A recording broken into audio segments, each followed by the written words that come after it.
Hello everybody, welcome to Crafty Soup. My name is Misty. First I want to apologize, I'm a little bit stuffy today, so I hope you can bear with me on that front. But I am here with my brand new Freckled Fawn scrapbook subscription that I would like to unbox and share with you. I was previously a subscriber to the SCT Sampler Kit, which had been discontinued, so after quite a search on what I wanted to do, I settled on Freckled Fawn. So let's dive into this package and let me tell you why I decided on this kit. I also want to add that whenever I do an unboxing, I do a project, so if you want to stick around and see a layout created from this kit, please do stay tuned for that. So here is my kit in the mail, and as I open it up and show you all the items inside, I just wanted to chat a little bit about why I chose this particular company and kit. So this is a 6x8 scrapbooking kit. They do offer a full 12x12 scrapbooking kit, but what I want out of a kit is more bite size. Also, I didn't want to pay an exorbitant amount on shipping, and 12x12 papers incur an extra shipping charge that this size does not. So those were two of the really big reasons why I chose this particular kit. Now they do offer just embellishment subscriptions, which I considered. And as I remove these first three packages, I'll set those off to the side because those were extras that I ordered. But the rest of this pile here is what I will be getting on a regular basis. Now that top package actually is an ephemera pack, which does not come with the 6x8 kit, but I've added that on to my regular subscription.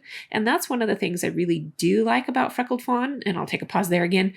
This alpha set is brand new to their kit subscriptions. It's a puffy alpha, and I signed up for these kits in December anticipating that I would get started with them in January, and I'm glad I did, because as a alumni to the kits, this is included with the previous kit price, but the prices have gone up a little bit since then with this extra additional piece in mind. So I'm glad I got in on that deal, not even knowing I was getting in on that deal a little bit ahead of time. So that is a new piece to the 6x8 kits. At any rate, these do come with 6x8 papers, and I will go through those and show them to you.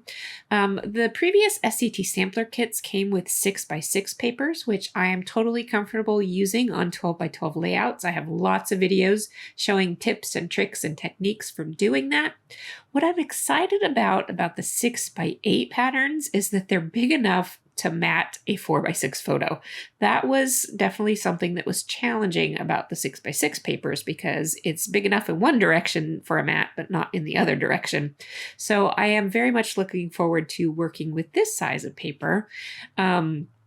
Now, I have plenty of supply in my stash, so I do not need a regular scrapbooking kit subscription.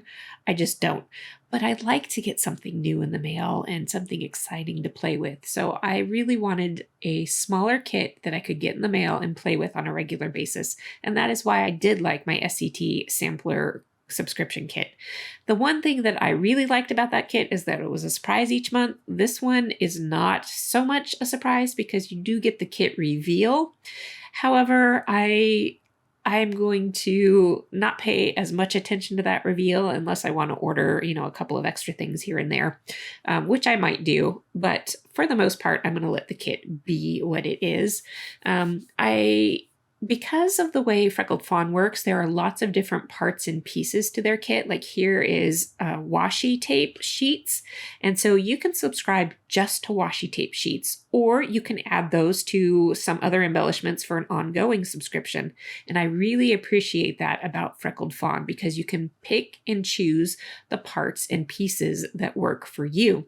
Now, as I was unboxing this mini alpha is a part of their kits, and they definitely offer that on a regular basis. And I thought there were supposed to be 2 sheets in here, and you'll discover that they were just stuck together, and there are indeed 2 sheets in there. So I was a little surprised to get just 1 sheet, and I thought, well, maybe I just misremembered or I was wrong.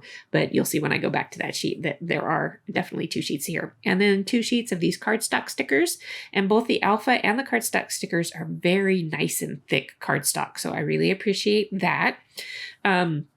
When I get to the project, you'll see that one thing that I'm finding, and this is true of a lot of scrapbooking products these days, is that the adhesive's not fantastic, and I've had to add glue to both the puffy stickers and the cardstock stickers anyway to get them to stay adhered, but that's not new to Freckled Fawn. That is an industry-wide thing that I'm noticing these days, and so I've just gotten used to adding extra glue to things. So that is not a turnoff.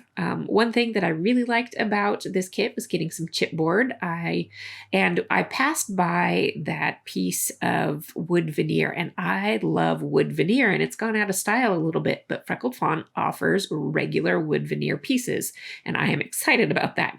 The 2024 isn't quite up my alley, but kits aren't gonna be perfect for everybody, and that's okay. I am going to use that piece today to tell my story.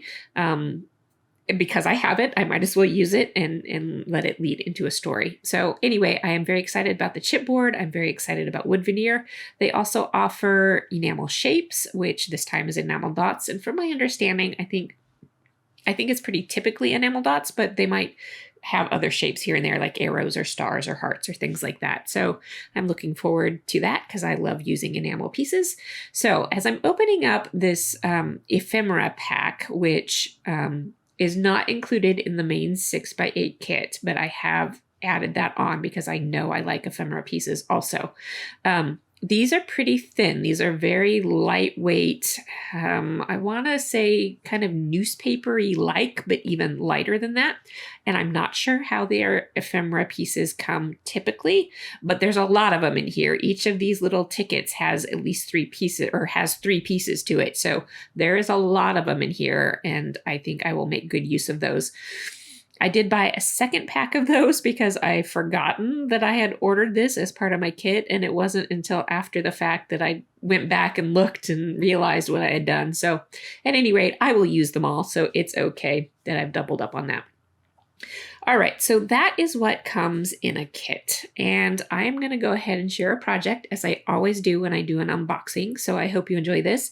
Here is the photo I'm using. First up, I want a full disclosure, that is not my photo. I completely took that off the internet. I will link you up to the website where I got it so that you know exactly where it came from. And that's because I'm telling a story of our New Year's Eve and kind of what a bummer it was.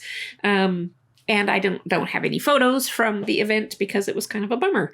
So I turned to the internet to solve that problem. And because we had set up a charcuterie board as part of our New Year's celebration to override the fact that other things were a bummer, I decided that photo would work to hold the place of any of the non-existent personal photos that I have.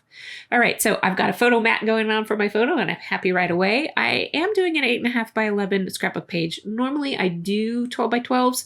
However, as my kids are aging out of me telling their stories, I am turning more to 8.5 by 11, although I haven't done them much on YouTube. So you'll see a mixture, although it will be mostly 12 by 12s, and I will show you more tips and tricks and techniques for using these smaller size pattern papers on larger size products. So I will have you covered on that front if you're worried about that at all. As you see here, I've started working with all of these bits and pieces. I have taken the scraps from that photo mat and taken it up to the top of the page for balance in my design. And that is going to be grounding for my title as well. And then I'm just nestling some of these other bits and pieces around. And in the end, this is going to be a pretty simple, straightforward, I wouldn't necessarily call it a clean layout design, but it leans cleaner than what I usually do. So that is good. I decided that 2024 wasn't enough of a title because it was really about the New Year's quote unquote celebration that we had. So I wanted to emphasize that with using those puffy stickers to add more title and grounding that part of the title with one of the cardstock stickers. I am loving the bits and pieces that are included in this kit. I am a little nervous about getting tired of those bits and pieces because they're pretty similar every month from what I've researched online. So we'll see how that goes, but I will be subscribing to this kit through the end of the year to see how I continue to love it and to share that with you and give you my honest opinion of everything. I don't have any monetary affiliation with Freckled Fawn in any way, so these are all just me as a real crafter giving you my opinions. All right, so I am picked some of the phrases out of the chipboard kit that kind of fit with my story. This one right here that I'm working on says, "It's a party," and I'm adding a little question mark.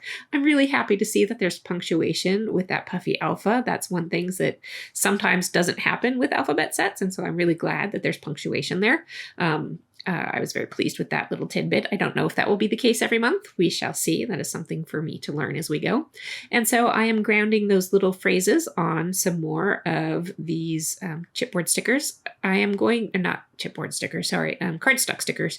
I am going to trim those down some and save the little bits and pieces for other uses. I tend to save a lot of bits and pieces and then have a hard time going back to those. So hopefully my frugal nature will actually kick in and I will use those pieces throughout the month and hopefully share that with you. Of course, I don't share everything I do online because that would be exhausting.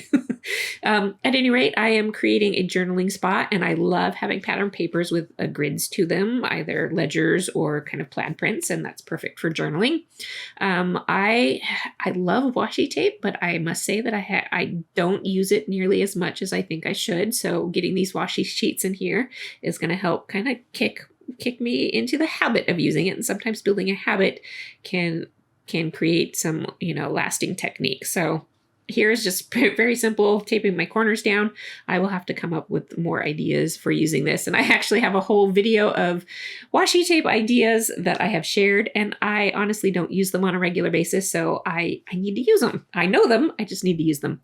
All right, this piece said something about, focusing on the good, and I wanted to incorporate that into my journaling, even though it's kind of a bummer of a story, but I left it out because I am very wordy and all my journal focused on kind of the disappointment of the story. And I tell you, I am one for journaling the good and the bad in life and scrapbooking all of those things. And so this one is less than stellar.